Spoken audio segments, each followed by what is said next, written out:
Hi, my name is Danielle Strickland, and I am a co-founder of Brave Global, along with my fierce warrior sister, Noemi Chavez. We founded Brave because we understood that many people are oppressed, particularly women in the world suffer from a thing called oppression, which are these things that have happened to women that keep them contained and stuck in these cycles that they can't get out of. It keeps them silenced and it keeps them stuck. And I've always wondered, because I've journeyed my whole life with many of these women who have been silenced, who have had these terrible things happen to them. And I realize that they're some of the bravest, most incredible people I've ever met in my life. And so I always wondered, how does this happen to these women who are so strong and so brave and so incredible and so gifted and all of that? And I just wondered, how does this happen? So I've been a student of oppression so that if I understand how it happens, maybe we can stop it from happening and actually get to it sooner rather than later, which brings me to why I'm talking to you. Yes, you listening to this, you brave warrior, this person that you already are. I want to talk about how oppression works. Now, if we were doing this live, which I know we all wish we could do, but we can't, I would call up one of you because I would say, look at you. You're brave. You're confident. You're strong. You're gifted. You have an incredible thing to offer the world, which is you, by the way, you in your entirety. But what convinces us that we don't have something to offer the world? What keeps us oppressed? I would call you up and I'd have you sit on a chair, but I can't do that. So what I'm going to do is I'm going to use this model. I asked my sons for a female superhero, and this is one from the X-Men. This is Black Widow. I won't get into her incredible strengths, but needless to say, she is very strong and she's very gifted.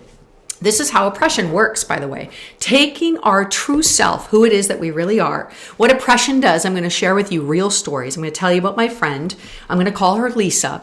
Lisa was told when she was a little girl by her mom that she was fat and that she would never be in a meaningful relationship, that men could never respect her if she was fat. And so she developed an eating disorder because she believed a lie that said that, first of all, she was fat. When she looks back, she realizes she was not fat. She was the appropriate amount of body fat for females.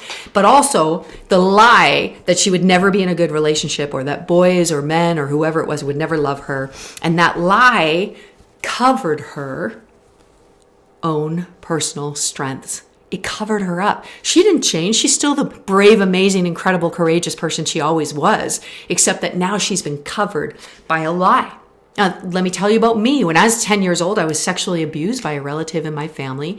And basically, most sexual abuse happens as 1 in 3 girls, by the way, are sexually abused. So this is a thing that girls have to figure out what to do with. Boys too, 1 in 6 boys.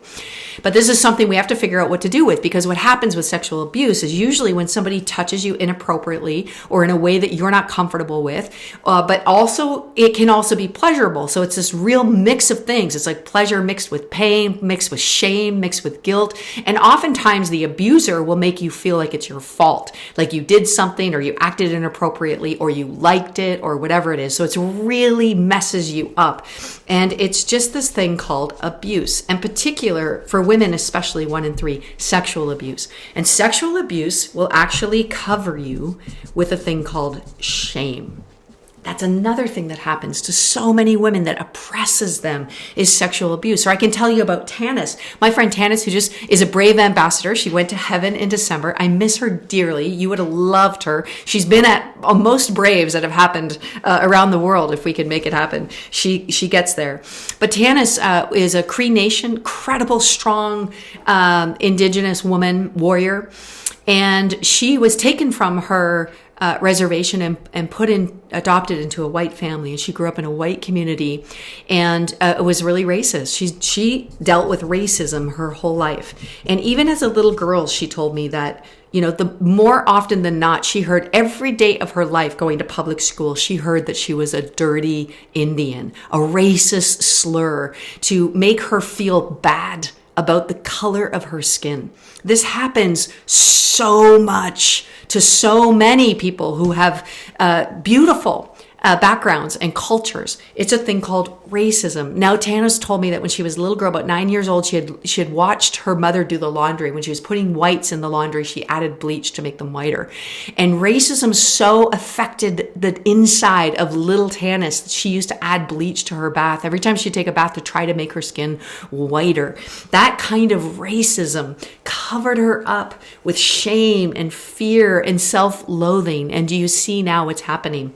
Even if you're a superhero, you are completely covered by lies and shame and fear and things that happen outside of you that begin to cover yourself up, and not only begin to cover you, but convince you that this is who you are, that you're stuck, that your voice doesn't matter, that you have nothing to offer, that you should be ashamed of who you are, that you should, try to change your identity. Like whatever the things are, it covers and saturates us. It's called oppression.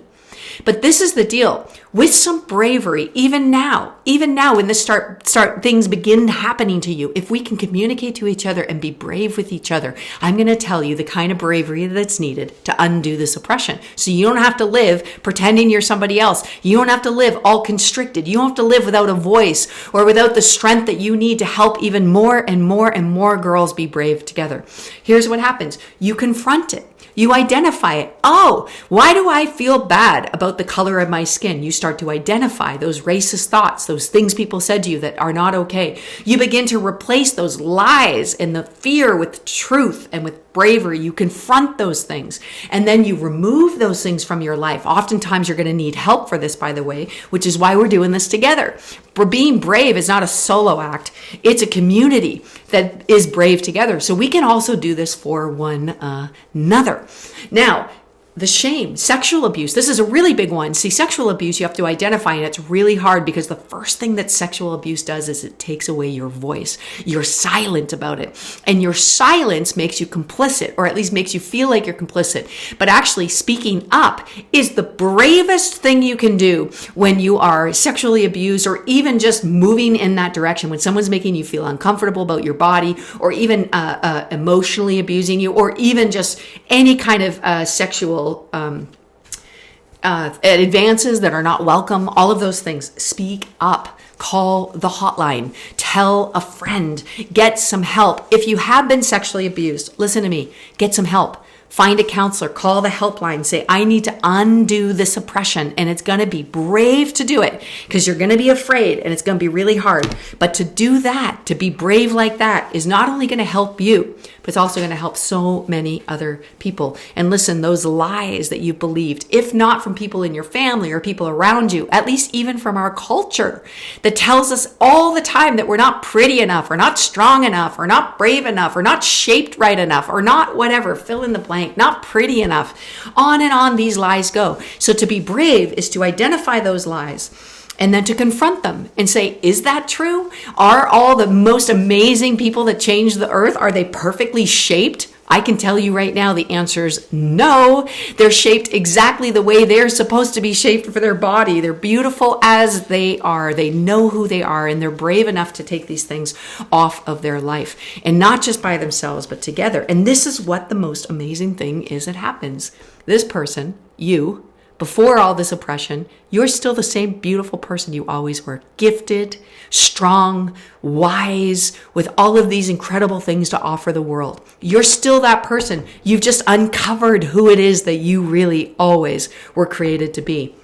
And here's what happens. All those oppressive blankets that would have covered your life, all those things that you took off of yourself, what happens is they become a lifeline. Now, if this was real life, of course, I would throw these sheets. These would be big sheets, and I would throw them out into the audience. And I would say, hang on.